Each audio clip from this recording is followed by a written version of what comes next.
നമ്മുടെ മനസ്സിൽ negative thoughts, ദുർവിചാരങ്ങൾ വരാതെ നോക്കുക.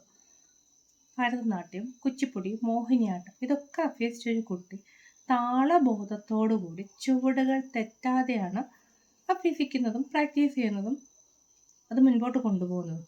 എവിടെയെങ്കിലും ഈ താളബോധം തെറ്റുകയോ ചുവട് തെറ്റുകയോ ചെയ്താൽ എന്താകും ഫലം?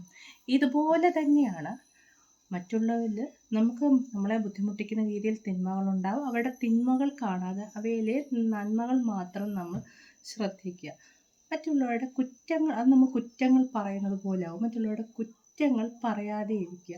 അങ്ങനെ ഒരു ചിന്ത വന്നാൽ നമ്മുടെ വിലയേറിയ സമയമാണ് നഷ്ടപ്പെടുന്നത്. നമ്മുടെ സ്വയ ജീവിതത്തെ ബാധിക്കുന്നു എങ്കിൽ മാത്രം ആ ഒരു കുറ്റം നമ്മുടെ വീട്ടിലോ നമ്മുടെ പ്രിയപ്പെട്ടവരോടോ ഷെയർ ചെയ്താൽ മതി. നമ്മുടെ വിലയേറിയ സമയം ഈ ചെറിയ കാര്യങ്ങൾക്ക് കളയാതെ മുൻപോട്ടുള്ള ജീവിതം, ഒരു ലക്ഷ്യമുണ്ടെങ്കിൽ ഇതൊന്നും തന്നെ നമ്മളെ ബാധിക്കുകയില്ല. ബാധിക്കാതെ നോക്കാനുള്ള കഴിവുകൾ നമ്മുടെ മെഡിറ്റേഷനിലൂടെയും നമ്മളുടെ ഈ ലക്ഷ്യബോധത്തോടെ നമുക്ക് മാറ്റിയെടുക്കാൻ കഴിയും.